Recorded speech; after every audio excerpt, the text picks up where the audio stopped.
So before we get started, just want to say that we will have Q&A at the end, so don't worry about that. There will be plenty of time for you guys. Just letting you know, they might do a requested line if you request it, but just let's not have everyone come up and request a line because that would be a lot. Yeah, we'll go ahead and start. So both of you guys joined One Piece in 2007, of course, which is still going on today. And how has such a long-lasting series kind of shaped your work or how you approach other characters? Man, I mean, I think we've been doing it even longer than that because we started with the video game at the beginning, so it's been like 19 years. Oh my god. And Lucy, I'm stealing your story because you're the one who usually tells this, but when we started, when they were auditioning for One Piece at Funimation, they told us it was going to be a long-running show, and we needed to be prepared if we accepted a role to know that it was going to be long-running. We thought they meant like 5 years, maybe? Tops. No. We didn't think we would be doing this 20 years later. So, No. It's been the gift that keeps on giving, but it has been a ride because it was not very popular in the States for a long time. Like, it just took a long time to catch on. Yeah. So it was a long time of us loving these characters and loving this show and wishing that people would come along for the ride and really trying for it and kind of losing hope. And there was a time where we stopped dubbing it for like 3 years. So, a long time. Yeah. A long time. Yeah. And then when it came back around, and then the pandemic, I think, gave people a chance to stop and watch. Like, people felt like they had the time. And it also got on Netflix right around that time, and suddenly it just took off. And now it feels like everybody is really invested in the same way that we have been from the beginning, and it's so great to be in it together. Yes. Oh, that's the best answer. She gave the best answer. So good. Fantastic, good. So if you're able to recall, you said that coming onto this project, you were told that it was going to be a long run, but you thought like 5 years and not 20 years later. So if you're able to recall, what was it kind of like when you were first informed of your roles in the One Piece stuff? What was kind of like going through your mind? Well, for me, I was, our show records in Dallas, Texas. I live in Houston, Texas. And I remember getting the phone call. I was in my bedroom, and I think it was Mike, calling me and saying, "Hey, you are one of the Straw Hats." And I said, "Which one?" Because I had also auditioned for Luffy. And he said, "You're Nami." And I was like, "Oh my god, I'm Nami! Oh my gosh." And that's when he said, "It's gonna be a commitment." And I thought, okay. Because what else are you gonna say, you know? But no, I was ecstatic. Everybody wanted to be in this show, you know? So many people auditioned for the Straw Hats, and it was just an honor. Yeah. I thought I was auditioning for Robin and Nami. When I came into audition, I had no idea because I'd only ever done one Boy Voice before, which was Beat the Vandal Buster at Illuminated Studios. It was a totally different studio that was like a heart. It was there and then gone. And so apparently Mike had heard me do that voice, and so he asked me to audition for Luffy, and that was how I got cast. But when he told me who I was auditioning for, I was like, oh! And I took the sides and ran away and practiced for a much longer time and came back, and I was shocked when I got it. I did not expect that to be the case. She's amazing. Look it up. Sure. She's amazing. There is a smoke machine. Yes. We get a little bit of ambiance. This is our rock concert One Piece panel. Awesome. The vibes are If I start coughing. So many years from the start to now, how might you say you've changed or evolved as a voice actor since the beginning? Do you feel in a way that you may have like evolved with your character? Oh, that is fun. Yes, I definitely think I've grown and changed since we began this show. I mean, for Nami, for the life of the show, it has not been that long. You know, what, a couple of years, I feel like? Well, no, the life of the show, because the time skip was 2 years, but like in the life of the show, it is nowhere near as long as it has been in the production of the show.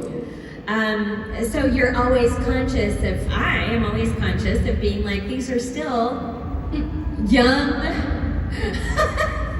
young, energetic people that have this energy in this life, where I am older, and that's just real. Mostly though, you guys, it is a joy to play these people. I can't emphasize that enough. It truly is a joy. I've been doing a watch through with my family. It's the first time I've watched the dub. And we started from episode 1, and we're in Whole Cake now. And so I'm actually like getting to see how they grew. And she's watching with her kids too. So we're actually like really getting to see how the voice has changed, how it evolved. And can I just say, Nami has been solid from the beginning. You may feel like you've changed as a person, but like you were solid from the beginning. So the voice is still very, very like consistent. Luffy is a little all over the place. And part of that is just because that's a voice that I had never attempted. And I think in the beginning, we started at episode 140. And then we went back and did episodes 1 through 140. So if you were doing a watch through from episode 1, when you get to 140, that's actually where we began. That's where we began, because that's where 4Kids left off with their dub, and they were on they were on TV. Right. So we had to pick up where they left off for broadcast. And we did go back and finish it. So if you're watching episodes 1 through whatever now, that's us. But that is us. But you can feel it. You can tell. There's a big difference when I am like first starting and really focusing on getting that voice down. And I think I just hadn't learned to play within the character yet. And now I'm so familiar with him, and I've grown with him so much that he's become like a friend, that I know how he will respond in every moment. And it feels very natural, and I just don't have to try for it anymore. But I could feel myself trying back then. I would love to go back and have another crack at those. Yeah. Although my voice is a lot lower than it used to be. That's what voicing Luffy. Yes. 1,100 episodes will get you. Yeah, 19 years of Luffy has made me sound a lot more like Chris Sabat than I used to.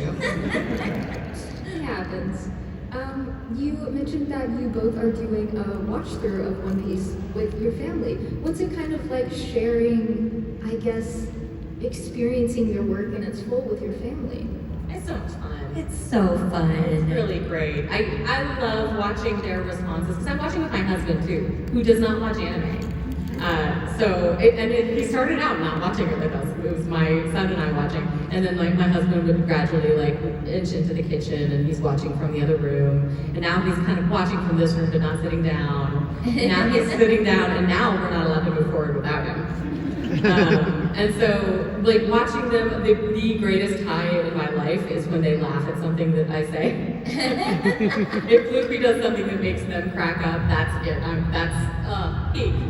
But I love watching it through their eyes, because it feels like watching it through fans' eyes, like getting to see who likes what, because we all have different opinions, different favorite characters, different favorite arcs, different things that crack us up, different things that make us cry, and I love that about the show, because then you can talk about it and bond over it and argue about it frequently. Yes. It's great. My kids were very judgy.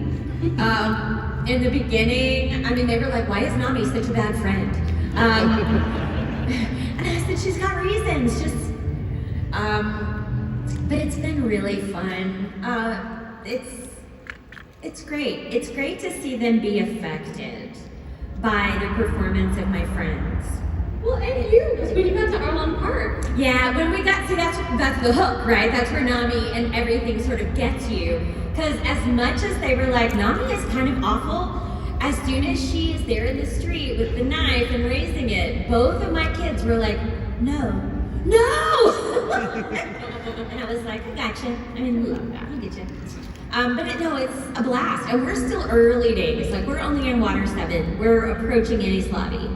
So it's real good right now. Like 250 episodes. So good, yes. My youngest looked at me and goes, Mom, I'm worried about Robin. And I said, yeah. Yeah. It's coming.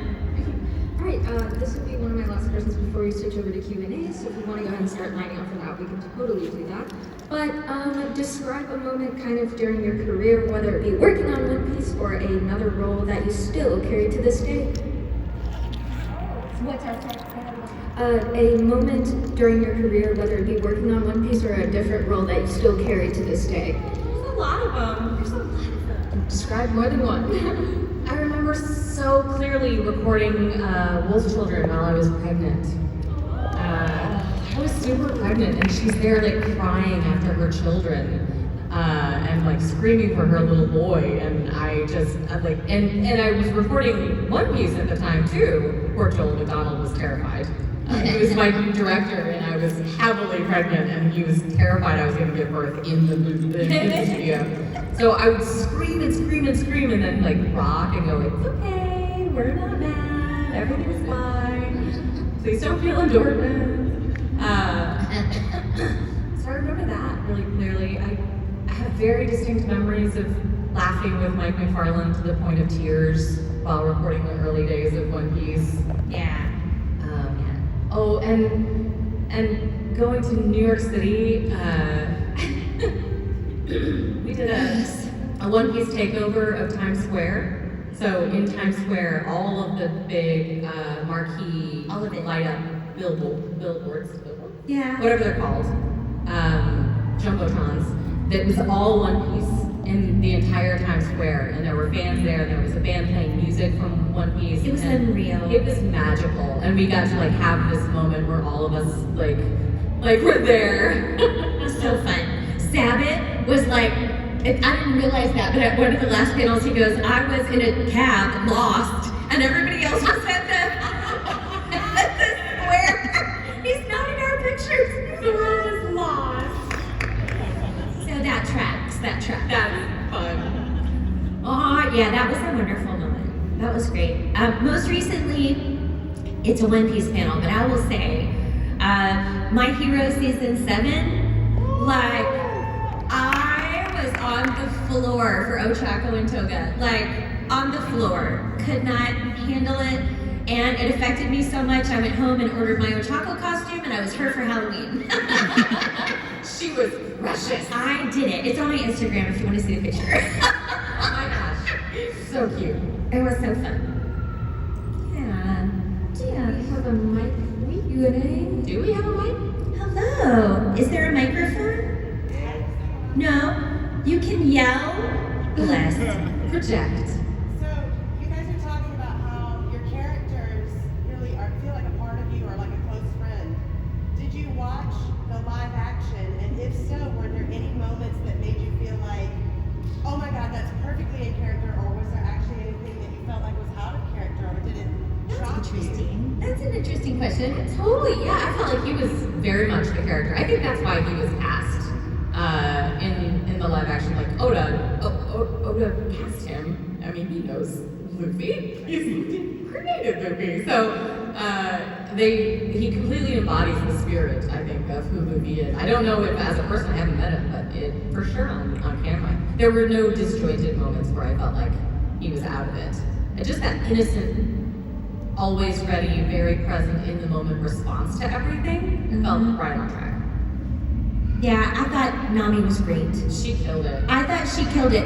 This is not her fault. This is nothing to do with her. But I think because of the way they cut the show and decided to put certain parts in the show to move it along, Nami doesn't come off quite as awful as she kind of is in the anime. Like, she doesn't strand them at the Baratier like she does in the anime. You know, she gets to sort of have that change and that heart thing and not go and stay for them. But that doesn't have anything to do with her. That's just, I thought she was delightful. They did a good job making her like the cool girl. Yeah, they did. She's really cool. She looks amazing. Like, it's great. It's great. Thank you. Also, I adore the Sanji and the Zoro. I love that. I love all of them. I think they did such a good job. Can't wait to So see good. Chopper. Why is Buggy kind of hot? What is happening? Yeah, I told him that to his face. And we were like, Jeff Ward, it's not supposed to be that way. We were on a panel and I was like, you were several bite-sized snacks. You said that. I love it. I love that she said that to him. It's so funny.